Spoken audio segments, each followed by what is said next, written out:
días, sino hasta el domingo. Y vamos a continuar porque ya se encuentra con nosotros como cada martes y jueves nuestro coach en finanzas, pues Humberto Vergara, quien siempre nos trae temas por demás importantes, al cual le agradecemos que nos acompañe el día de hoy. Y hoy vamos a hablar de la contratación de mano de obra extranjera. El empleo, sin duda, es una de las mayores fuentes de ingresos. Quizás la otra es emprender. En temas de empleo a nivel local se ha mencionado la posibilidad de contratar mano de obra extranjera para cubrir las vacantes no cubiertas. Hoy nuestro experto en negocios nos habla de este tema. Humberto, ¿por qué este fenómeno de la falta de mano de obra y por ello, por qué esta propuesta?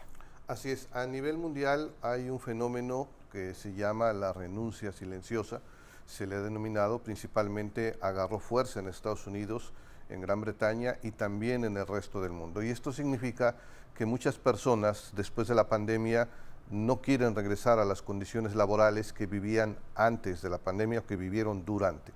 En nuestro destino, en Cancún, en la Riviera Maya, muchas personas, evidentemente la actividad preponderante es la hotelería y también bienes raíces, pero preponderantemente la industria de la hospitalidad, como se le denomina, la cual llegó a caer a índices muy preocupantes, lo cual motivó que muchas personas regresaran a sus lugares de origen, a sus ciudades de origen, a sus estados de origen, un poco para poder compensar la falta de empleo, pero también para refugiarse emocionalmente y sentirse cobijados por sus familias ante las pérdidas físicas, ante las pérdidas de vida y el miedo que había. Claro.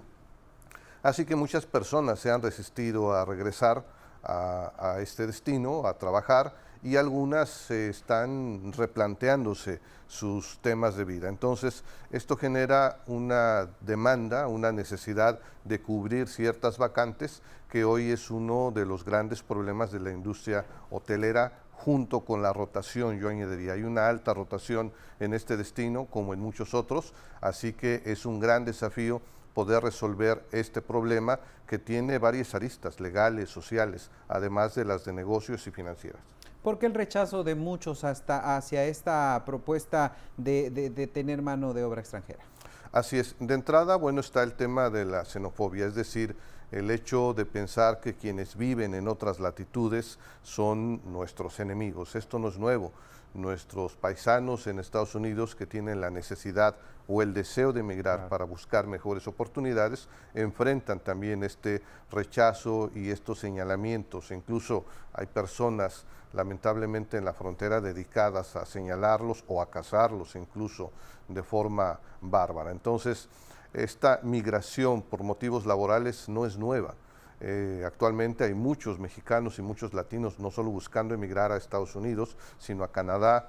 Recientemente en Dubái se dio un fenómeno que requería mano de obra para poder concluir las obras faraónicas que se hicieron.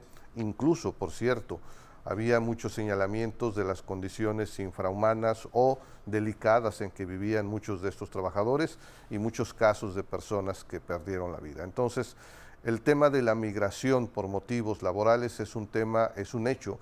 La realidad en Venezuela y muchos otros países ha traído un flujo considerable.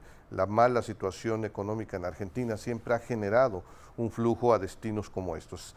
Hay algunos que piensan que el hecho de contratar a personas de otros lugares desplaza o abarata la mano de obra. El tema de la mano de obra, como muchas otras cosas, las prendas que usamos, lo que comemos, implica oferta y demanda. Siempre habrá la búsqueda de abaratar costos o de comprar o de contratar costos a cosas baratas, a costos más baratos. Es una realidad innegable, quizá lamentable, y es una de las características del sistema capitalista en el que vivimos. Entonces, a eso puede obedecer el rechazo de muchas personas a contratar a otras personas y sobre todo al reclamo de buscar elevar el nivel de vida y los sueldos de los locales que se contratan. Sin duda, este es uno de los problemas a los que se enfrentan, bien lo comentas, los mexicanos en los Estados Unidos, y que nos tocó ver precisamente de que hay muchos trabajos que no hacen los estadounidenses, pero eso sí, cuando llega un mexicano a hacer cualquier tipo de labor, dice, nos vienen a quitar el trabajo. Un trabajo que no quieren realizar ellos. Pero ¿existen otras alternativas, Humberto? Así es, existen otras alternativas. Desde mi punto de vista, creo que habría que explorar lo que se llama la retención del talento. Esto significa que que las personas no deseen salir de ese centro de trabajo. Uno es mejorando las condiciones de ingreso, mejorando los sueldos. Para esto también hay un tema muy importante, que los mexicanos somos los que más horas trabajamos en promedio, es decir, las horas de trabajo laborales son mucho más altas que en muchos otros países. Sin embargo, no necesariamente la productividad tiene que ver con esas horas, ¿no? Es decir, en términos concretos, hay gente haciéndose pato, como decimos en México, aunque cumpla ciertas horas. Entonces, esto se puede solucionar mediante bonos de productividad, es decir, mejorar el salario en concreto o dar algunos bonos por rendimiento de los empleados. Y por otro lado, hemos hablado en este espacio del salario emocional, que es el salario emocional, es esa retribución no financiera que hace que una persona se sienta a gusto de trabajar en ese lugar. El compañerismo, el respeto, el buen clima laboral, las condiciones que hacen que te levantes y vayas con mucho entusiasmo a tu trabajo. Cuando el clima es hostil, hay muchas personas que dicen otro día más, tengo que trabajar porque tengo necesidad. Entonces, esos son, junto con otras estrategias que podrían ayudar a que las personas no deseen salir y deseen cada vez más trabajar en centros de trabajo. Hay muchas empresas también aquí en que la gente se siente orgullosa de trabajar, en que la gente desea ser contratada con esas empresas. Entonces, se trata también de mejorar las condiciones para atraer ese talento local y evitar los impactos sociales urbanos que implica traer más personas que van a demandar empleo, servicios de salud, y que si no tienen las condiciones de repente laborales, bueno, también se tiene ciertas consecuencias o impactos sociales, incluso en la inseguridad, que es un fenómeno que se ha dado en Europa y en muchos otros países cuando hay procesos o flujos migratorios.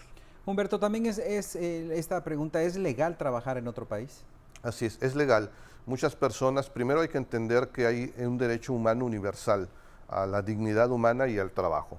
Desde luego hay condiciones que limitan el acceso a otros países, que hay que cumplir ciertas condiciones migratorias. También debemos entender que hay muchas personas que quizá entran con visa de turista y después buscan trabajo. También hay condiciones en que las empresas solicitan a alguien, decir, yo quiero a esta persona con cierto perfil, le contrato desde su país, le traigo para desempeñar cierto trabajo. Y lo vemos a diario, no es algo nuevo. Si nosotros nos damos una vuelta por las calles y por los centros de trabajo, encontraremos mucha mano de obra extranjera que busca dignificar su vida, que busca tener un mejor ingreso, y esto es algo que sucede no solo aquí, sino en todo el mundo.